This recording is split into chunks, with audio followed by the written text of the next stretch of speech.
Hey everyone, welcome to the Peak 3D YouTube channel, where we bring ideas to life with design, engineering, and a bit of mad science. I'm Stiv, and today we're upgrading a toy that's already pretty awesome, but not awesome enough.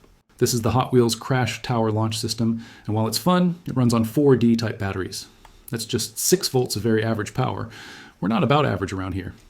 So today we're going to rip out the old battery pack and upgrade it to a 7.5 volt, 3 amp mains power supply. That means 25% more juice and infinite runtime.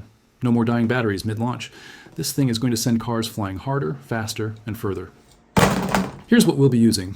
A 7.5V 3A regulated power adapter, a DC jack socket, some basic tools, soldering iron, wire strippers, drill, screwdrivers, and, of course, the bravery to void a warranty. We'll start by removing the original battery holder and identifying the positive and negative terminals on the motor circuit. Then we'll solder in the new DC input jack and test it with our power supply. A quick word on safety. While this mod is simple, you are working with electricity. Always make sure your power supply is regulated in the correct voltage. Overvolting these motors can burn them out or even cause short circuits. Never leave it plugged in unattended. And if you are unsure about something, ask someone who knows what they are doing for a little help or guidance. Asking someone for help can be one of the most valuable things you can do, so don't be afraid to ask.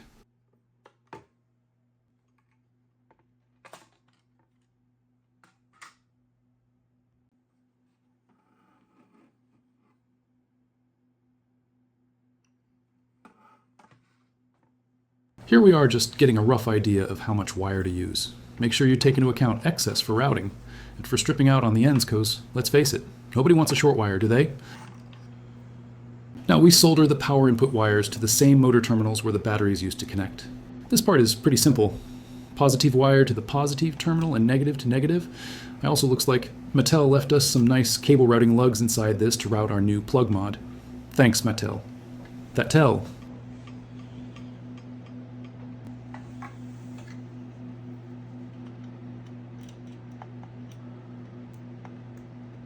Quick one while I'm mid-hack. If you're enjoying this so far, do me a solid and hit that like button. It really helps the video reach more people. This is a brand new channel, so if you're into creative builds, mods, and all things design and engineering, consider subscribing to Peak 3D. There's loads more coming and got some big plans ahead. Some useful, some just completely bonkers, but all hands on and built right here.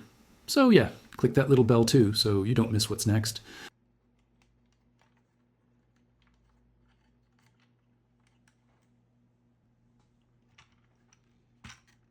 Next we are going to drill the outer casing to take our DC jack port. For this I'm using a 7.5mm drill bit, and I've found a nice spot to locate it.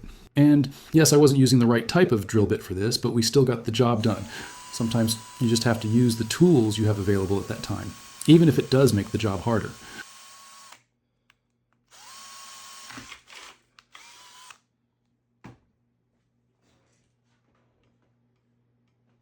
Now we are going to route the cable through the hole ready to solder and mount our DC jack plug.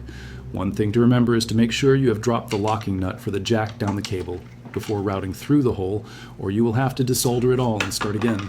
Don't ask me how I know, I just do. Make sure you identify the positive and negative terminals on the jack port. In this case, our positive connection is the center pin, and the outside is negative.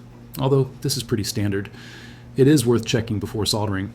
This can be checked pretty easily with a multimeter by turning it to the continuity settings and touching one probe to the pin on the bottom and one to the pin on the port face. When you hear a beep, you will be able to identify which pin is for which part of the connector. After we have soldered our wires to the port, we can go ahead and install the port into the body of the launcher and tighten up the nut on the back to secure it.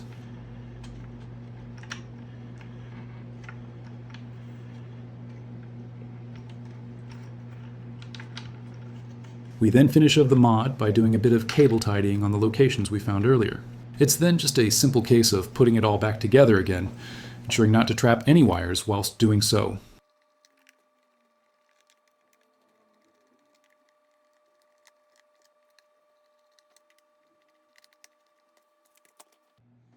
Be sure to remember not to have batteries installed at the same time as using the main supply, as this can cause overheating and possibly fires. So again, if you don't know what you're doing, ask someone for help. So that's it. A quick and simple mod that brings new life to a great toy. No more messing about with batteries and 25% more punch to the launch. If you enjoyed this mod, hit that like button, subscribe to the channel for more projects like this, from toy hacks to full product builds, and drop a comment below if there's something you want to see upgraded, modified, or straight up rebuilt.